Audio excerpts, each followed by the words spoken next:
네, 오늘 저희가 마주할 주제는요, 우리 사회에서 참 오랫동안 논의되어 왔고, 또 최근에 다시 한번 뜨겁게 떠오른 노란봉투법입니다. 정식 명칭은 노동조합 및 노동관계조정법 개정안인데요. 하나는 법적으로 이 사용자로 인정되는 범위를 좀 넓히자, 이런 내용이고요. 또 다른 하나는 그 노동조합의 쟁의 행위, 그러니까 뭐 파업 같은 걸로 손해가 발생했을 때 그 배상 책임을 좀 완화하자, 뭐 이런 내용입니다. 오늘 저희 대화는요, 그 주어진 관련 자료에 담긴 정보나 또 여러 주장들을 바탕으로 진행될 겁니다. 각자의 입장에서 이 법안이 가진 의미, 그리고 또 파장에 대해서 좀 깊이 있게 한번 들여다보겠습니다. 저는 이 법안이 필요하다 이런 입장입니다. 지금 법체계 아래서는요, 하청 노동자가 자기 임금이나 노동시간 같은 정말 핵심적인 문제에 대해서 실질적으로 결정 권한을 쥐고 있는 원청하고는 대화조차 하기가 사실 어렵습니다. 왜냐하면 원청은 늘 나는 당신들 사용자가 아니다 이 방패 뒤에 딱 숨어버리거든요. 하지만 현실은 어떻습니까? 많은 경우에 원청이 하청업체의 단가라든지 생산량, 심지어는 작업 방식까지 사실상 좌지우지하고 있잖아요. 그런데 정작 어떤 문제가 생기면 법적인 책임은 전부 하청업체에 떠넘기는 그런 구조죠. 이런 상황에서 하청노조가 교섭을 통해서 근로조건을 좀 개선하려고 해도 실권이 전혀 없는 하청 사장님만 붙잡고 이야기를 해야 하니까 이게 아무런 진전이 없는 겁니다. 이건 명백히 불합리하고요. 이런 현실을 법이 따라가지 못하고 있다. 저는 그렇게 봅니다. 실질적인 어떤 지배력, 영향력을 행사한다면 그에 상응하는 법적 책임도 지는 게 마땅하지 않을까요? 네, 말씀하신 그런 현실적인 어려움이 있다는 점, 그 점을 부인하기는 어렵습니다. 하지만 그 해결책으로 원청에게 사용자라는 어떤 법적 책임을 이렇게 더 씌우는 방식은 이게 또 여러 가지 문제를 낳을 수가 있어요. 우선 그 실질적인 영향력이라는 기준 자체가 너무 좀 모호합니다. 그러니까 원청이 품질 관리나 기술 지도 아니면 납기 요구 같은 걸 하는 건 사실 정상적인 계약 관계에서도 얼마든지 일어날 수 있는 일이거든요. 근데 어디까지를 하청 노동자의 근로 조건에 대한 지배 개입으로 볼 것인지 이걸 법적으로 명확하게 선을 긋기가 이게 굉장히 어렵습니다. 이 기준이 불명확하면 기업들은 끊임없이 소송에 휘말릴 위험에 노출되는 거고요. 모든 계약 관계에서 사실 어느 정도 영향력은 서로 주고받는데 이걸 전부 다 법적 책임으로 연결시킨다. 그러면 기업 활동이 크게 위축될 수밖에 없다고 봅니다. 원청과 하청은 엄연히 다른 회사고 하청 노동자의 직접적인 고용주는 하청회사다.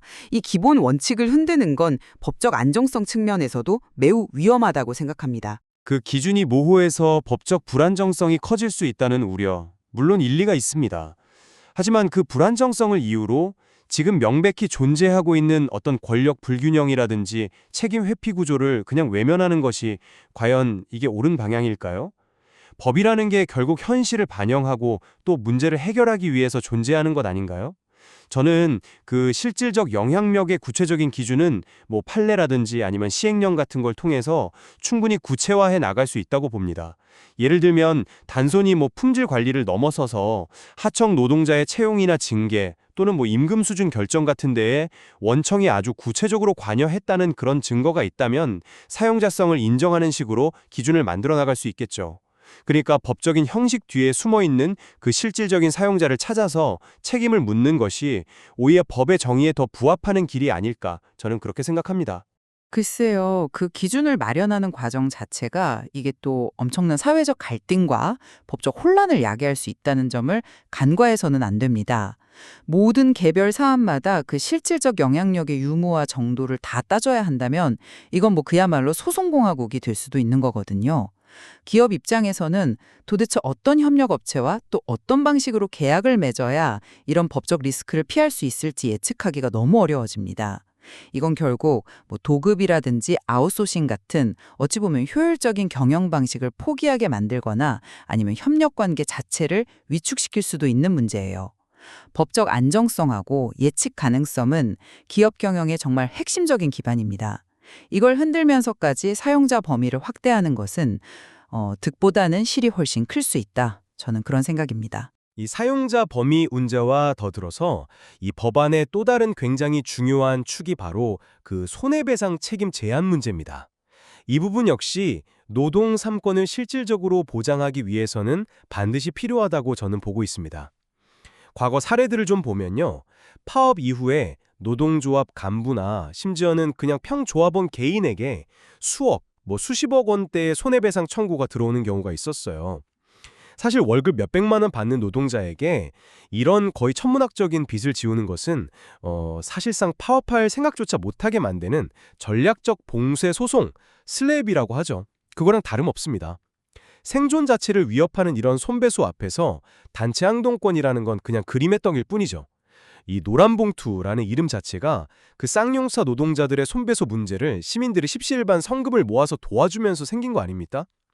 개인에게 이렇게 과도한 책임을 묻는 방식은 분명히 문제가 있다고 봅니다. 그래서 책임 주체를 개인이 아니라 노동조합으로 좀 명확히 하고 또 배상 범위도 좀 합리적인 수준에서 정하도록 하자 이런 겁니다. 이게 없으면 헌법이 보장한 단체 행동권은 사실상 사문화될 수 있다고 봐요. 하지만 그 해결 방식이 책임 제한이라는 것, 이거는 좀 신중하게 접근해야 할 문제라고 봅니다.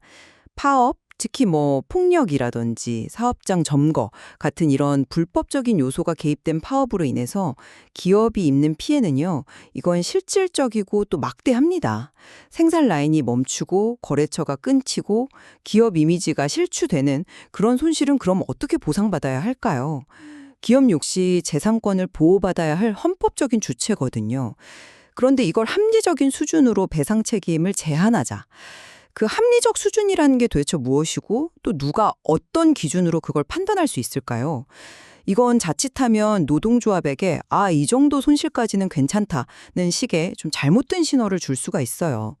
불법 행위에 대한 책임의식을 약화시키고 오히려 더 과격하고 좀 무책임한 그런 쟁의 행위를 부추길 위험이 크다고 봅니다. 권리에는 책임이 따르는 법인데 이 법안은 그 균형을 좀 깨트릴 수 있다는 거죠. 폭력이나 파괴 행위 같은 명백한 불법 행위에 대한 책임까지 면제하자 그런 뜻은 전혀 아니죠. 다만 현재 이 손해배상액 산정 방식이 노조의 활동 자체를 위축시킬 정도로 너무 과도하다. 이 점이 문제라는 겁니다. 예를 들어서 파업으로 인한 전체 손해액을 노조원 개개인에게 연대 책임 형태로 이렇게 부과하는 방식은 좀 개선될 필요가 있다는 거죠. 실제로 법원도 최근에는 개별 조합원의 책임 범위를 좀 제한하는 그런 판결을 내놓고 있기도 하고요. 법안의 취지는 그러니까 모든 책임을 다 없애자는 게 아니라 배상 책임을 노동조합이라는 단체에 귀속시키고 그 범위도 좀 예측 가능하고 또 감당 가능한 수준으로 조정하자는 데 있는 겁니다. 그래야 노동자들이 위축되지 않고 정당한 교섭 요구라든지 단체 행동에 나설 수 있는 그런 최소한의 환경이 마련되는 것 아닐까요? 어떻게 보면 보복성 손배소를 막자는 취지가 더 크다고 할 수 있겠습니다. 물론 말씀하신 것처럼 개별 조합원에 대한 과도한 책임 추궁 방식에는 개선의 여지가 있을 수는 있습니다. 하지만 그 해결책이 법으로 손해배상 자체를 이렇게 딱 제한하는 방식이어서는 안 된다는 겁니다. 왜냐하면 이건 기업의 재산권을 침해할 소지가 다분하기 때문이죠. 또한 노조가 그들의 행동으로 인해서 발생하는 결과에 대해서 온전히 책임지는 자세, 이걸 좀 약화시킬 수가 있어요. 책임의식이 약화되면 아무래도 교섭보다는 파업이라는 좀 더 극단적인 수단에 더 쉽게 의존하게 될 그런 유혹이 커질 수 있습니다. 이는 결국 노사관계를 더욱 불안정하게 만들고 사회 전체적으로도 좀 불필요한 비용을 발생시킬 수 있다고 봅니다. 저는 이 법안이 장기적으로는 오히려 긍정적인 영향을 줄 수도 있다 이렇게 생각합니다. 지금처럼 원청의 영향력은 막강한데 책임은 안 지는 구조, 그리고 또 과도한 손배소 위협 때문에 노동자들이 제 목소리를 내기 어려운 이런 상황은 결코 건강하다고 볼 수 없거든요. 이런 불균형을 조금이라도 해소하고 특히 좀 취약한 위치에 있는 하청이나 간접고용 노동자들이 좀 정당한 대우를 받을 수 있는 그런 토대를 마련하는 것은 굉장히 중요하다고 봅니다. 노동자들의 권익이 향상되고 또 소득이 늘어나면 이게 또 내수 소비를 진작시키는 효과도 기대해 볼 수 있잖아요. 물론 단기적인 갈등이라든지 조정 과정에서의 혼란을 있을 수 있겠지만 좀 길게 보면 더 안정적이고 또 공정한 노사관계 그리고 더 건강한 경제구조로 나아가는 데 기여할 수 있다. 저는 그렇게 봅니다. 오히려 이 법안이 통과되면 단기적인 혼란을 넘어서서 장기적인 부작용이 훨씬 클 수 있다고 우려합니다. 사용자 범위 확대로 인한 어떤 법적 분쟁의 급증 가능성, 또 손해배상 책임 완화로 인한 불법이나 장기 파업의 증가 가능성, 이런 것들은 기업 경영의 불확실성을 정말 극도로 높일 겁니다. 아시다시피 불확실성은 투자의 가장 큰 적이잖아요. 국내 기업들은 신규 투자를 망설이거나 아예 해외로 눈을 돌릴 수도 있고요.